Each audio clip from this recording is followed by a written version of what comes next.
Good morning and welcome to More Tea Minister. My name is Ian. Today's tea review is going to be a little bit different. I'm hoping it will be a lot shorter, for one thing. You've been subjected to videos that are far too long recently, and I'm hoping to improve on that. It's also different because I'm reviewing a sample of a tea, a sample that in the strictest sense isn't available for sale. However, having been in contact with the vendor, more about that in a moment, I'm happy to report that it is a version, shall we say, of a tea that is freely available on the website, and the vendor tells me is now being utilized by other producers and hopefully vendors as well. So the tea in question is Big Leaf Milk White from onerivertea.com. The tea itself I found immediately striking when I opened it, and I hope that you'll be able to get some of that same visual impact that I had when I first looked at the tea. Because there was no other information available on it on the vendor's website at the time, nor elsewhere on the internet, it was a complete voyage of discovery how we might go about brewing this tea. But I'm pleased to say that this little bit of adventurous spirit was well worth it because the tea is quite extraordinary. So it's an example of a white tea. Now, a white tea is the least processed style of tea that there is. I want to say style because although it was a kind of tea that originated in a particular part of China, Fujian, it's now become internationally famous because teas from different nations, different strains of tea have all been experimented with to see if those teas can produce white tea in its different ranks and grades to great success. I'm pleased to say it's always nice when the consumer has more choice and producers have a chance to stretch their wings and experiment. A white tea, as I say, it's the least processed kind of tea there is. It's even less processed than green tea because green tea has to undergo the kill green process to keep the leaves green in the first place. A white tea, on the other hand, is simply plucked and then in some way withered, dried, whether that's by sunlight, whether it's by warmth and in shade, whether it's by some kind of gentle artificial heating. The point is, it's absolutely minimally processed. So the tea always retains a very natural sweetness and very natural freshness. That can vary depending on the grade of tea that's used and, of course, the strain. But all in all, that's a kind of flavor profile that I think a lot of people can appreciate. There is the downside that it is quite delicate. And if people are by their very nature and their palate leaning towards teas with very strong flavors, then white tea may not be something that appeals. On the other hand, certain kinds of white tea are amenable to aging, whether that's in a loose tea format or in what's called a compressed tea format that can be compressed into bricks, but more commonly into cakes of different sizes. So, let's take a look at this tea. We will brew it and then we'll talk more about what the tea actually is. So, I want you to imagine when I first opened this packet, it was full of these stalks. Hopefully you can see those if I move them to the light. And these stalks at the time were completely covered in the leaves that have now shaken themselves loose. So you can imagine that was quite a visual impact right from the start to see a bunch of twigs with these leaves attached. And it's a great pity that I've got such poor equipment because I would love you to see that they are a lovely sort. There you go. You can kind of see the natural green of them because all they've done is, what they do to the tea is wither it. It's a very, very natural process.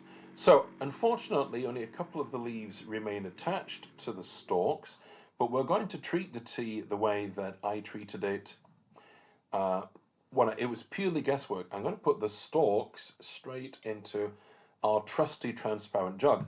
And here we have the remaining leaves. All of those were attached to the stalks to start with. So as I say, it really was the most extraordinary appearance. What I will say in advance is that for further information on this tea, I approached the vendor, and Alex from One River Tea was kind enough to email me back and tell me more about the origin of this tea, not only in terms of where it comes from, what the strain is, but I think the reason why it was being made available as a sample. It's effectively, these are my words, a kind of taster or teaser for a range of teas that are now available on their website. A range of teas that are utilizing a particular strain and that is grown in a particular part of China. So, what we have are brewing at 90 degrees. That was something else Alex said. I have the jug, I have a cup, and that's it. I don't think we even need a strainer if I am careful in how I pour this tea. I'm going to turn one of these remaining stalks upside down because that way the leaf will be in the water. I'm going to break that one in half for the same reason. It does seem a shame given that it really was quite extraordinary to look at. I'm going to do the same with that one. And there we go now. I hope this video makes it to YouTube because that's it. I'm never going to be able to have that take again. So water at 90 degrees. We're going to put a little in to start with. I don't want to spoil the effect. So while that first steeping is happening over there, just a couple of words about what we are looking at here. The strain of white tea is called Fu'an Dabai, and it's different to what I believe is the predominant strain, or one of the predominant strains, which is Fujian Dabai, from the Fuding region of China, which is the one most associated with white tea. At least, that is, if you don't listen to sort of local rivalries and that kind of historical discussions. So, the tea is available in different forms, all of which are very striking because instead of purely loose tea or compressed tea, they've all been produced in sort of bundles or very leafy twigs like this. Now, as I say, this is only the second sample I've had of this tea, and so there has been some colour change already. There's a little bit of yellowness in there, a little bit of yellowy green. We're going to take a smell and see if anything is coming off, even from here, without meaning to. I'm smelling it very strongly. It's very fresh, not green tea, but there's a green vegetal element. The remarkable thing, though, is the creaminess. There is a really strong element of cream. Now, some teas, including some of the green oolongs, have a creamy mouthfeel. And that's very different. They don't necessarily smell of cream or taste of cream, but they have a creamy mouthfeel. This one is very different. On the nose, there is a strong smell of cream. But there's also, as I say, a green note. And I would have argued almost a kind of citrus note. So, hi again. You probably noticed the break in the video then, but I realized the one thing I didn't have, and I wanted to make sure I had it for the sake of this experience, is to have a sieve, have our strainer, just so I can put the teas back in the jug should they come out, for one thing. So I'm not sure how much water I have put in, and if it's more than the cup can hold, I'll move it over to our bowl over there, but I'm happy to say I think I got that just about right. So the tea's had perhaps an extra 10 seconds or so of steeping while I got the strainer, and the colour has deepened. I won't be able to tip it over at least at this point to show you, but it's become almost a sort of gold color. So let's see what this is like. A little bit of citrus and a lot of cream on the nose.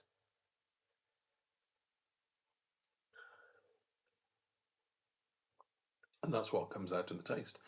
I get freshness, I get a bit of lemon, and the cream is there, and the cream is definitely in the mouthfeel as well.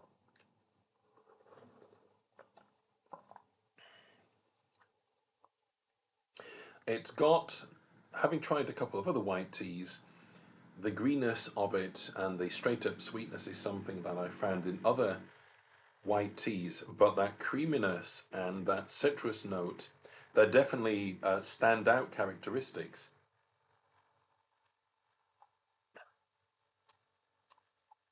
And having communicated with Alex from One River Tea, I get the impression that it's one of the defining characteristics of this particular cultivar of tea. So we're going to do that again. Once again, to reassure any viewers, I won't be doing this for many steepings, although I promise you I will be steeping this tea as much as it can take off camera. I'm purely talking in terms of the patience of any viewers. So we will give that, that's a little less water this time, and we'll give that a slightly longer steeping so that we can do justice to it. Just to explain for a couple of seconds something that I mentioned earlier, the whole point of these reviews is I am an interested amateur, no more than that. It's the only reason I emphasize the fact that I'm a minister, apart from it means you're not surprised when I offer a blessing at the end of the video, which I feel is also important. It's one of the perks of my job, if you don't mind me putting it that way. However, I wanted to make it very clear that I have only really been interested in tea for about a year, and everything that I have learned and that I can relate to you has come from other people, YouTube videos and websites or blogs and so on and so forth. It's only this practical experience of trying to get the best out of a tea that I can hand on heart say is my own personal experience, and that's why I really wanted to talk about tea on YouTube rather than just trying to write about it. So let's see. Well, first of all, yeah, I'm pleased to say, I don't know if you can see it, I think you can see the greenness. There is some definite colour on this steeping, so we're not missing out. Once again, make sure I don't overfill my cup, otherwise I won't be able to pick it up. It looks to me as if I put in exactly the same amount of water as last time. I thought I'd put in less, but for once I've been consistent. So, the colour is the same gold, but slightly less intense this time in the cup. I suppose against the blue background, it's come out as gold. I'm having to pick it up two-handed so I don't spill everywhere.